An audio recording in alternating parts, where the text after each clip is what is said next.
I'm the Terminator, and I saw Terminator. It's directed by James Cameron. If you haven't seen this movie, I will spoil it for you. This is sponsored by my Linktree. You can more about Ukuba. The movie starts with two dudes coming from the future. All right.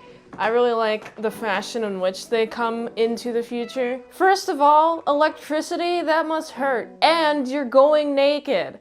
That must also hurt your pride. And also, if it's a cold winter's night, it's going to be very cold. Of course, the Terminator doesn't feel anything. It's a Terminator. It's here to just terminate. It's here to terminate Sarah Connor. And then we have Reese, who isn't a Terminator. He's a Humanator. He's all human. He's trying to save Sarah Connor. Why does Sarah Connor even deserve to be saved? She's a woman. Her value is none unless she's here to reproduce. Oh wait, that's what she's here for, is to reproduce. The leader against the Terminators in 2029. Man, 2029. This year is 2023. In 6 years, you saying we're gonna have a bunch of Terminators running around? Man, AI was just invented like yesterday. Okay. You saying tomorrow there's gonna be a bunch of machines? I'm scared. First of all, you're telling me the enemy in 2029 is Skynet? When I first heard of that, I was thinking Sky Mall. Like, unironically. Like, you know those magazines in airplanes? I thought they were the enemy in this movie. I really like the method that the Terminator is using to murder a bunch of Sarah Connors. It's very inhuman. He's using phone books. Personally, if I was a person sent back in time to, you know, kill them, I would also use this phone book method because I also don't have any social skills like the Terminator does. But Reese is like, hey, Sarah Connor, yo, look out, he's coming. The Terminator exists. Yeah, they're really real, and time travel sure does exist. My favorite thing about them meeting for the first time is the fact that they meet in this club with a bunch of people, and the Terminator, being not human at all, just comes out with a big old gun and is like, yo.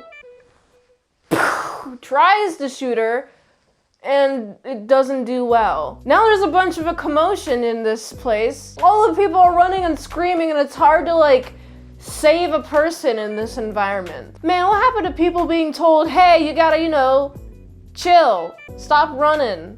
Running just causes more problems, like people being trampled, and wow, there's people falling on the floor. A bunch of people falling on the floor. Oh no. Although there's a guy with a gun. Yeah, isn't that life? People with guns, they exist. Get over yourselves. Stop running. Walk calmly. Sarah Connor and Reese are escaping, and they have to escape from this Terminator who will do everything in his power and his physical force, mind you, to get Sarah Connor. I'm talking, he has no regards for any social things at all. If there's a barrier, he'll tear it away. Nothing will get in his way from exterminating Sarah Connor. You know, I really think that the Terminator is autistically focused on Sarah Connor. And he also shares the same qualities as an autistic person, speaking robotically, having a weird sense of knowledge about very strange things. I know he's connected to a database, but so are autistic people. I would also argue that he has retard strength. Do you see the power of his pushes, dude? Only autistic people and retards can achieve that strength. Of course, everybody in this world thinks that Sarah Connor and Reese are insane, including the police. Oh, we're gonna come and make sure they don't get ya. And guess what happens? The Terminator terminates all of their lives. All 30 police officers, in fact. He does not care. He does not care that there's a wall between him and Sarah Connor. He'll tear that wall down. Somehow, within all of these insane circumstances, Sarah Connor falls in love with this stranger that she just met because the stranger is trying to protect her. I like their mating sequence. Sarah Connor is not about to be like, yeah, I'm totally in love with you.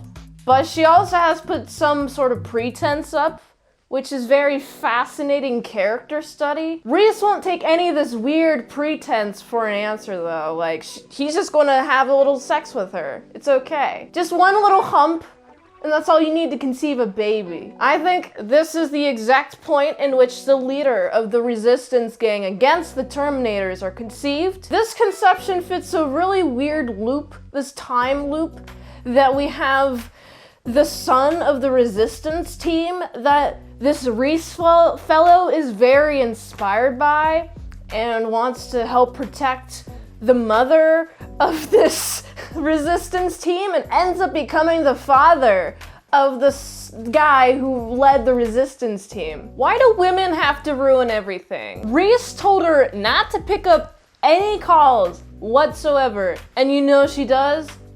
She picks up the phone and is like, "Oh, it's Mother! I'm here, Mother! Please pick me up! I think I'm preggers! Ah!" And guess who it was? It was the Terminator! Very devastating shots of all of the wreckage that the Terminator has left behind. Wreckage being like all these strewn about bodies, their parents' bodies, at this cabin that they're at. And it's terrifying that they die in this nice cabin. Why did the Terminator gotta terminate all these people, man? They weren't Sarah Connors. I guess they were A. Connors. But they're not Sarah Connors. Why is he trying to murder Sarah Connor's parents? There is a lot of chasing Sarah Connor and Reese, including with a big old truck. I too would be very scared in this situation. I feel for Sarah Connor in this situation. This movie is entirely just filled with adrenaline rushes, right between some very good character exposition and character development, and then another helping heaving of the Terminator. He's just coming for you. Sarah Connor, look, it's behind you. Oh, nice pipe bomb there, Reese. I like what you did there. You made a big old kablowie. Unfortunately, this kablowie does nothing, and he's terrifying. All of his skin is melted off.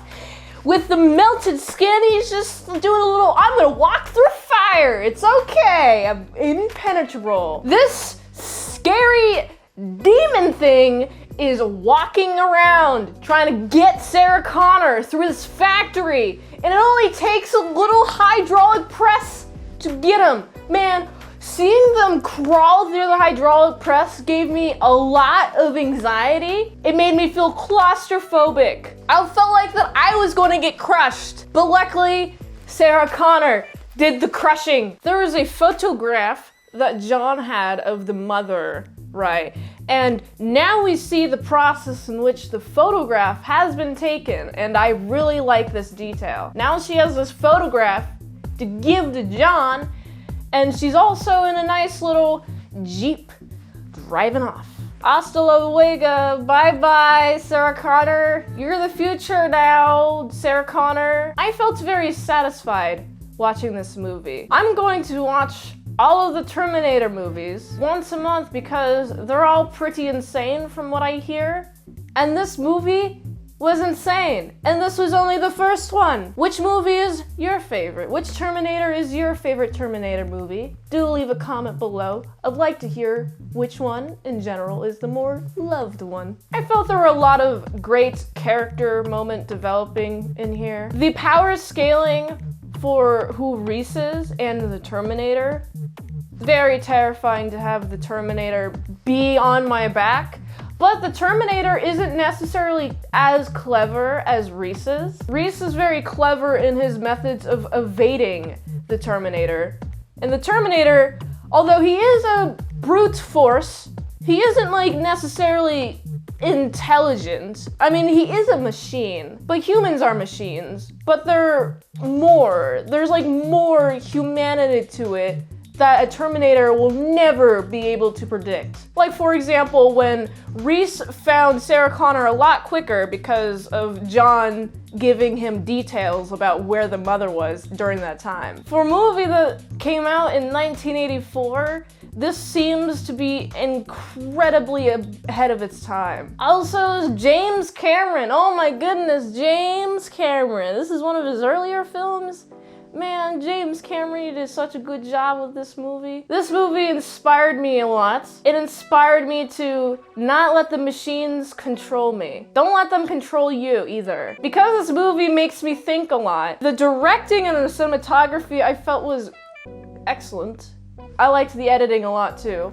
There's a lot of tension moments. There's a lot of slow but very necessary moments to establish characters, connections, and relationships with each other. And overall, I just felt like this movie was written very well. And I felt for Sarah Connor and Reese the entirety of this movie without ever knowing who they were before this movie. So I gotta give this movie a solid 9 out of 10. If you like this review, watch another one. YouTube really likes that. You can also like, comment, subscribe, share this video with everyone you know. The ultimate goal of this channel is for me to become an expert movie reviewer, so if I haven't reviewed on a channel, there's a chance I haven't even seen it at all. If you'd like to request a movie in the comments below, you can do that. Or you can fast track a movie review at patreon.com/ASEPresents. $20 a month for one movie review per 1 month. $3 a month, how to draw Pokemon tutorials posted there early and first, all at patreon.com/ASEPresents. And if you'd like to help support the daily grindiness of all these daily movie reviews, you can go to this link tree to find the way that you can help support the daily grindiness of all these daily movie reviews. So you can go here, and my salad, croutons, and bacon bits.